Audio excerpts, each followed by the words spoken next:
धीरज sir commerce classes में आपका एक बार फिर से हार्दिक स्वागत है। आज की जो हमारी वीडियो होगी वो होगी बिजनेस स्टैटिस्टिक्स के ऊपर। जैसे कि आप लोग देख रहे हैं धीरज सर कॉमर्स क्लासेज, यानी आपके इस चैनल पर स्टैटिस्टिक्स हो, इनकम टैक्स हो, कॉस्ट अकाउंट हो, कारपोरेट अकाउंट हो, management accounting, financial management, financial accounting, तमाम सब्जेक्ट्स की हम वीडियो बच्चों के रिक्वायरमेंट के हिसाब से बना रहे हैं। आप जिस प्रकार से हमारे व्हाट्सएप नंबर पर मैसेज देते हैं कि सर आप इस टॉपिक पर वीडियो बनाइए, आपके पास हम तुरंत उसी प्रकार की वीडियो आपको तुरंत प्रोवाइड कर देते हैं। और इस सीरीज में बहुत सारे बच्चों की अलग से अपनी पर्सनल क्वेरीज भी होती हैं। जैसे कि अभी अभी हाल फिलहाल में एक स्टूडेंट ने हमें पूछा कि भाई सर आप मुझे क्वार्टाइल डेविएशन, मीन डेविएशन और रेंज के बारे में बताइए।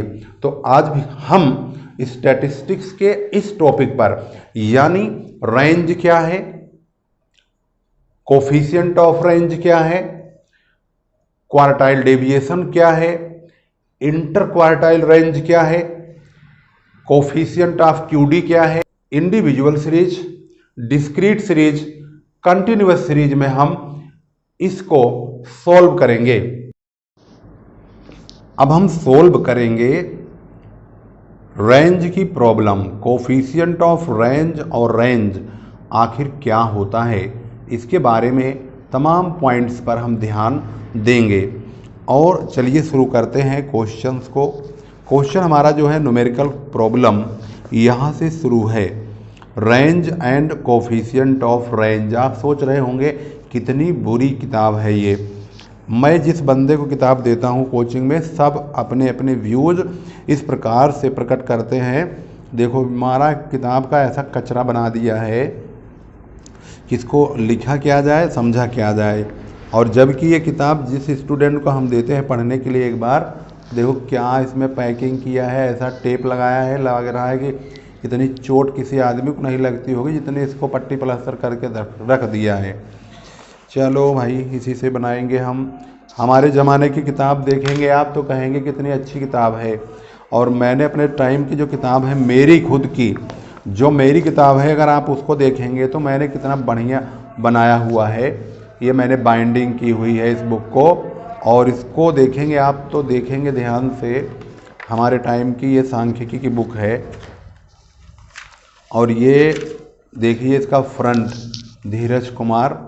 और ये बताना चाहता हूँ मैं कि हम पढ़ते थे तो कितनी ज़्यादा साफ़ सफाई किताब के प्रति रखते थे, और अब के बच्चे बिल्कुल कचरा बना कर रख दिए हैं। और ये किताब उस ज़माने में कितने रुपए की थी देखिए। कैलाश नाथ नागर की ये बुक है, 80 रुपये प्रिंट रेट है।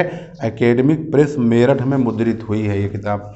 और इसमें जो है अब क्योंकि बहुत सारी चीज़ें चेंज हो गई हैं, इसलिए हम इससे वीडियो नहीं बना पाते हैं। अदरवाइज इसमें भी बहुत सारी प्रॉब्लम है। और हमारे टाइम की जो है बुक देखेंगे तो ये कब की बुक है, इससे पता चले कहीं ईयर वगैरह तो लिया नहीं है। हमने अपना टाइम टेबल बनाया है 11/4/94, यानी कि ये 2000 नहीं, ये 1994 के समय की जो किताब है ये उस वक्त का है। ये हमारे एग्ज़ाम की डेट है 16/3/94 को, प्रिंसिपल ऑफ इकोनॉमिक, ये तमाम चीज़ें हैं। तो मैं यही बताना चाहूँगा कि आप भी अपनी किताबों का जो है बहुत अच्छी तरह से देखभाल करके रखिए। किताबों से आपको बहुत ज्ञान प्राप्त होता है, तो ऐसा ना करें कि बिल्कुल किताब जो है बिल्कुल बेकार हो जाए। 94 और 2022, इसका मतलब हो गया 6/22/28, 28वां साल चल रहा है। और किताब बिल्कुल बेहतरीन है। सिर्फ ये बाइंडिंग का ये पार्ट उड़ा हुआ है, बाकी तो ये किताब बिल्कुल बहुत बेहतरीन है। इसमें भी हम गोंद वगैरह लगा के बिल्कुल बढ़िया कर देंगे, नई हो जाएगी। और अब की किताब देखेंगे तो आपको मैंने दिखाया है इसकी प्रॉब्लम अब हम सॉल्व करने चल रहे हैं। तो यहाँ पर लिखा है from the following information find out the range and it's coefficient. Question के मुताबिक यहाँ पर दिया हुआ है 391 से लेकर के सारे डाटा इन्फॉर्मेशन आपके सामने मौजूद है। इन सभी इन्फॉर्मेशन को हमने पहले ही यहाँ लिख लिया है। तो तो यहाँ लिखने के बाद आप देखेंगे तो हमसे पूछा गया है रेंज और कोफिशिएंट ऑफ रेंज बताने के लिए हम इस वक्त रेडी हैं। तो रेंज या इसका जो कोड होता है वो R होता है, तो इसका जो फार्मूला होता है वो होता है L-S, यानी largest value minus smallest value. तो लार्जेस्ट वैल्यू यानी बड़ी गिनती, बड़ी गिनती अगर ध्यान से देखें तो यहाँ पर 2488 यानी कि 2488 है। तो इसकी वैल्यू को अगर पुट किया जाए, आगे बढ़ाया जाए, तो 2488 में से छोटी गिनती स्मॉलेस्ट नंबर को घटाएंगे। तो स्मॉलेस्ट नंबर यहाँ पर देखेंगे तो सबसे कम कौन सा है? सबसे कम तो 384 है। 384 को घटा देंगे इसमें से, तो ये जो अमाउंट निकल के आएगा, कैलकुलेटर का सहारा लेंगे, कैलकुलेटर वैसे अलाउड है, आप भी इस्तेमाल करेंगे।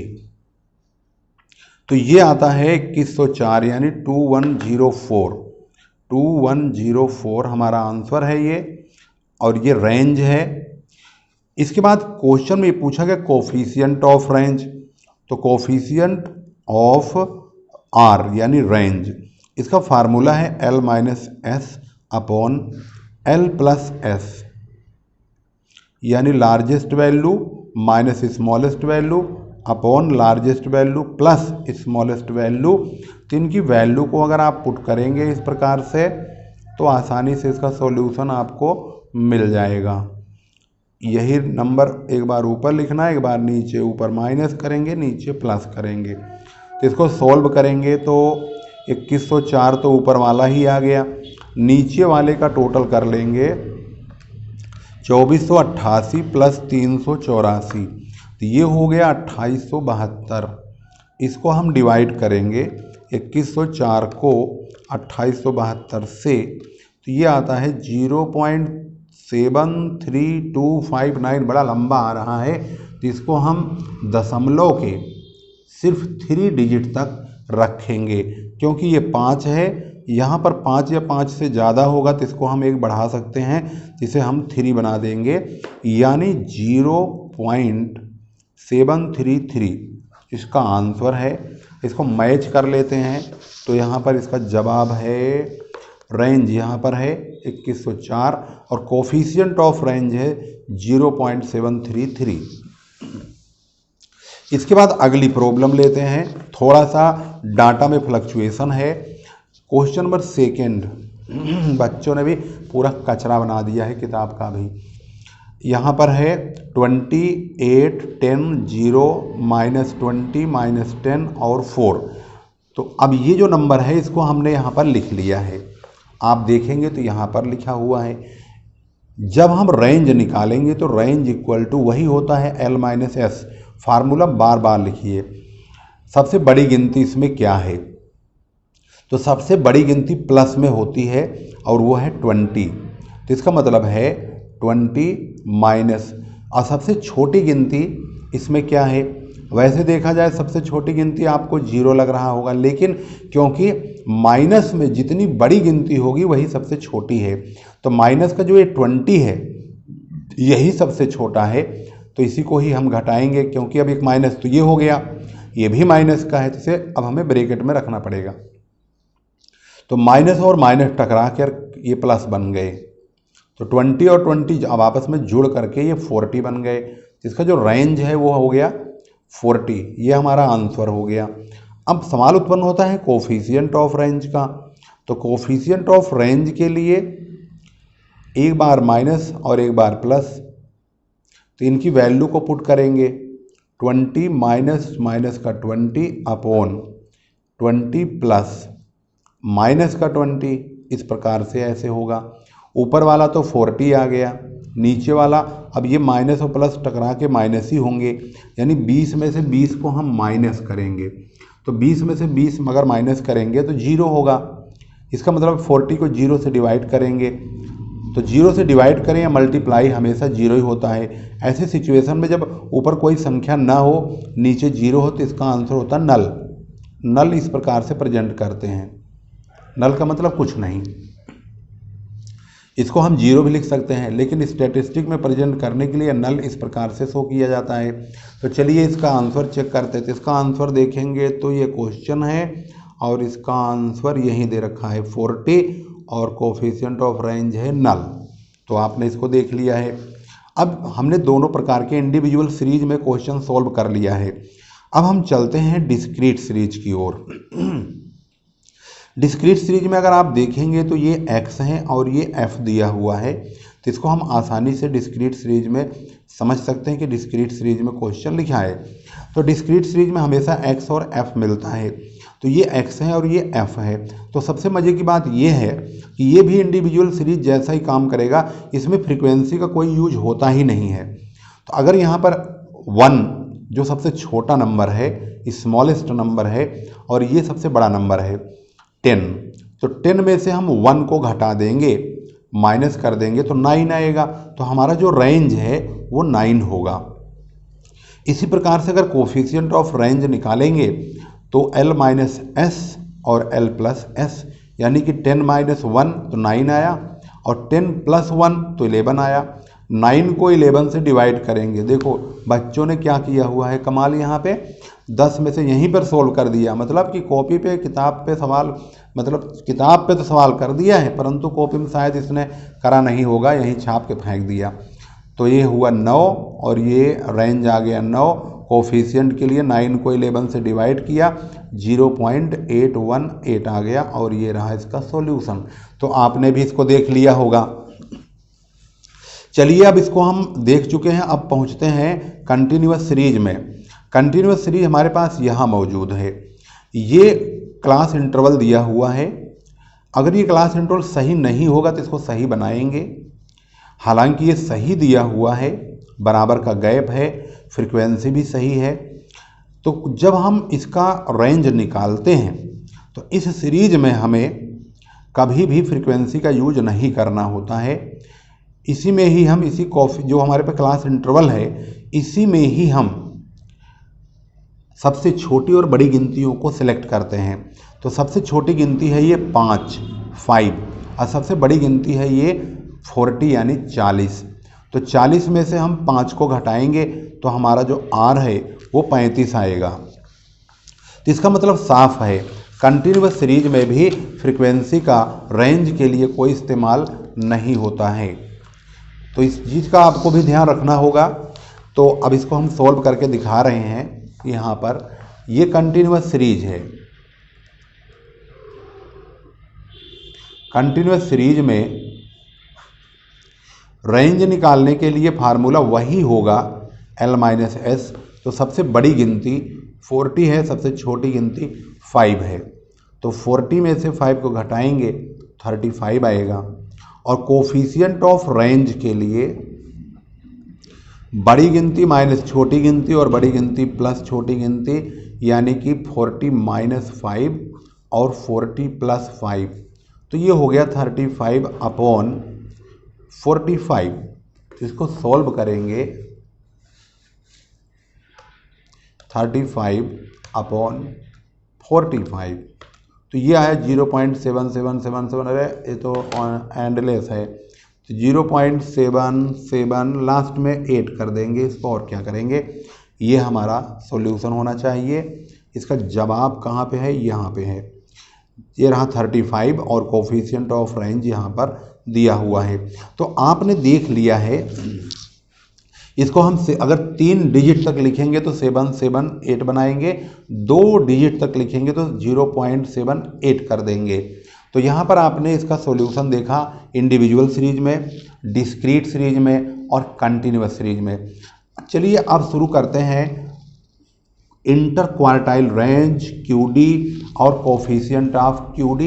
इन सभी को हम सॉल्व करने चल रहे हैं। तो इसके बारे में आगे बढ़ते हैं, लेकिन इससे पहले कि हम आपको एक और बहुत ही बेहतरीन क्वेश्चन सॉल्व करके दिखाना चाहेंगे।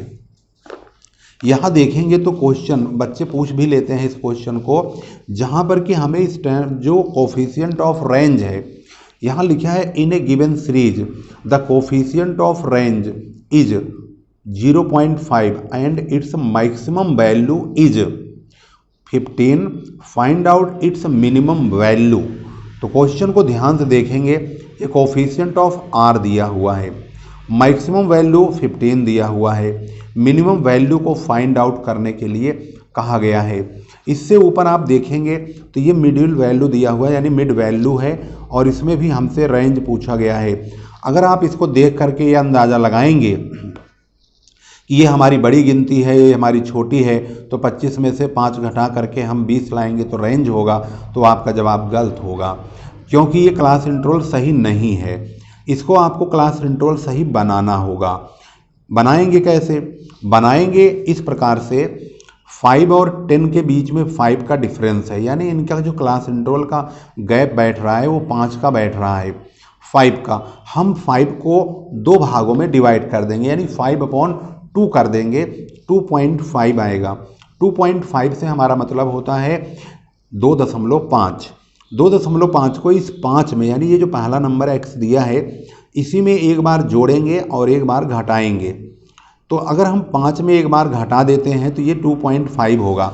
इसका मतलब साफ है कि अगर हमने 5 में से 2 पॉइंट घटाया 2.5 को, तो ये 2.5 आएगा। इसके बाद हम 5 में 2.5 को जोड़ेंगे तो ये 7.5 आएगा। तो हमारा क्लास इंटरवल इन दोनों से तैयार हो जाएगा, यानी 2.5 से 7.5, 7.5 से 5 का गैप रखेंगे, 12.5, 12.5 से इसी प्रकार से 17.5, और ये इस प्रकार से कितने गैप तक जाना है ध्यान देंगे, 1 2 3 4 5 तक जाना है।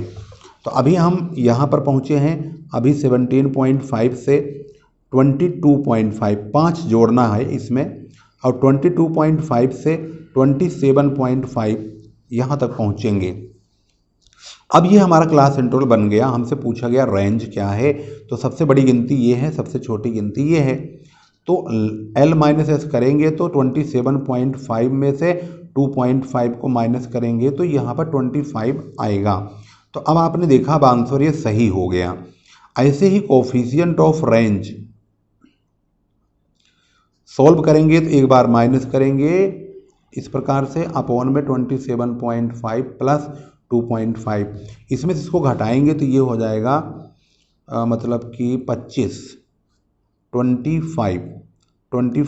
अपॉन, इन दोनों जोड़ेंगे तो ये हो जाएगा 30। तो डिवाइड करेंगे तो 0 पॉइंट कितना आएगा, ये 25 अपॉन 30, ओहो 0.8333 कटता ही नहीं है, 833, मतलब कि 0.833, ये भी इस प्रकार से इसका आंसर होगा। तो इसका आंसर अगर आप देखेंगे तो वही आया हुआ है, ये रहा। इस प्रकार से क्वेश्चन सॉल्व होगा। क्योंकि मैं क्वेश्चन आपको ये बताने जा रहा था लेकिन पहुंच गया इसमें, वह भी ज़रूरी है क्योंकि बाद में आप कमेंट करते और सवाल पूछते कि ये कैसे होगा, इसीलिए हमने इसको सॉल्व कर दिया। अब पहुंचते हैं क्वेश्चन नंबर 4 में, जिसको कि आप यहाँ पर देख रहे हैं। कोफिशिएंट ऑफ रेंज दिया है, मैक्सिमम वैल्यू दिया है, मिनिमम वैल्यू को फाइंड आउट करने के लिए कहा है। तो इसको हम सॉल्व करेंगे। ये क्वेश्चन नंबर है 4। इसमें हम कोफिशिएंट ऑफ रेंज का फार्मूला पुट करेंगे, क्योंकि जिसका आंसर दिया हो उसी का फार्मूला पुट करते हैं, L-S L+S। अब क्वेश्चन में लार्जेस्ट वैल्यू तो दिया हुआ है, ये भी दिया है 0.5, लार्जेस्ट वैल्यू 15 है, 15 minus S upon 15 plus S। अब क्रॉस मल्टीप्लाई करेंगे तो इसकी मल्टीप्लाई होगी, इसके नीचे कुछ नहीं है तो 1 मान लेंगे, या ना भी मानेंगे तो सामने यही रहेगा। इसकी मल्टीप्लाई इन दोनों से करेंगे तो ये हो जाएगा 7.5 प्लस इसकी मल्टीप्लाई S से होगा तो 0.5S इक्वल टू सामने होगा 15 माइनस S। अब ये जो 7.5 है ये 15.5 है, तो ये 7.5 इधर जाएगा इस तरफ, तो 15 में से ये 7.5 घट जाएगा, और ये जो माइनस का S है इसके बगल में आएगा यहाँ, तो ये दोनों आपस में जुड़ जाएंगे, 5S प्लस S। तो इसका मतलब ये है कि दोनों जुड़ के 1.5S बन गए, और ये इसमें से घट करके 7.5 आ गया। तो S बराबर, यानी स्मॉलेस्ट नंबर क्या होगा, 7.5 को 1.5 से डिवाइड करेंगे पॉइंट पॉइंट खत्म हो गया, 15 पंजे 75, 5 आ गया, 15 5 या 75। तो इसका जो स्मॉलेस्ट नंबर है वो 5 है। तो इसका आंसर कहाँ पे है? तो यहाँ दिया है पहले का, यानी ये फर्स्ट है, तो इसका आंसर है 5। तो इसको आपने देख लिया। इसी प्रकार से इन्होंने दूसरे में दिया है find out maximum value if minimum value is 4 and coefficient of range is 0.84। अब की बार इन्होंने मिनिमम वैल्यू दिया है और अब की बार कहा है कि मैक्सिमम वैल्यू पता लगाइए। चलिए इसको भी एक बार हैंडल कर लेते हैं, नहीं तो बीच में आप लोग डिस्टर्ब करेंगे कि भाई ये सवाल भी करके आप दिखा दीजिए। ये 4 का सेकेंड पार्ट है, coefficient of range L minus S upon L plus S, इसकी वैल्यू पुट करेंगे 0.84 इक्वल टू, अब की बार जो वैल्यू है लार्जेस्ट नहीं मालूम है, स्मॉलेस्ट दे रखा है, जो कि आपने क्वेश्चन पढ़ा था तो उसमें 4 लिखा हुआ है, अपॉन L प्लस 4। अब क्रॉस मल्टीप्लाई ऐसे ही होती है, इसकी मल्टीप्लाई इसमें करेंगे 0.84 L इक्वल टू, इसकी मल्टीप्लाई इसमें करेंगे 4 चौक 16, 4 8 32 33, 0.3। भाई झोल ना हो जाए, ये बहुत डर लगता है, क्योंकि वीडियो बन रही है तो आप सोचोगे सर भी उनाप शनाप ही मल्टीप्लाई कर रहे हैं। तो ये देख रहे हैं आप 3.36 है, 3.36 ये है। अब इसके आगे इसकी मल्टीप्लाई इसमें हुई, देखो हो गया ना झोल, इसकी मल्टीप्लाई इसमें हुई तो 0.84 L प्लस इसकी मल्टीप्लाई इसमें होगी, तो यहाँ L जरूर लिखेंगे। 0.84 का L में मल्टीप्लाई किया तो हो गया 0.84 L प्लस 4 में मल्टीप्लाई करेंगे तो ये हो जाएगा 3.36 इक्वल टू L माइनस 4। अब आगे बढ़ते हैं, ये जो L है यहाँ पर, इस L को इसे 1L, यानी यह अपने आप में एक L है, और ये माइनस का जो 4 है इक्वल टू बीच में है, तो इसको इधर लाएंगे तो 3.36 है। अब ये माइनस का 4 जो है इधर आएगा तो ये प्लस का 4 बन जाएगा। और इसी प्रकार से जो L है इसमें हम ये जो प्लस का, इसके पहले कोई निशान है तो प्लस माना जाएगा। 0.84 L है, यहाँ हम घटाएंगे 0.84 L को, एक L है यानी 1L है, ये 1 तो कभी लिखा नहीं जाता L में, अगर ये एक L है तो यहाँ एक नहीं लिखेंगे, ये L ही अपने आप में 1L पढ़ा जाएगा। ये दोनों जुड़ गए, ये जुड़ के हो गए 7.36 इक्वल टू, इसमें से यानी 1 में से 0.84 L घटाएंगे तो आपको ऐसे करना 1 माइनस 0.84 ऐसे, तो 0.16 आ गया। तो यहाँ पर लिखेंगे 0.16 L, 0.16 L इक्वल टू 7.36। तो भाई L इक्वल टू क्या होगा? L इक्वल टू होगा 7.36 अपॉन 0.16, डिवाइड कर देंगे इसको, 7.36 अपॉन 0.16, ये आ गया 46 यानी 46। तो इसका आंसर जो है लार्जेस्ट वैल्यू 46 है। चेक करेंगे तो यहाँ जवाब है 46 का। ये आपने देख लिया।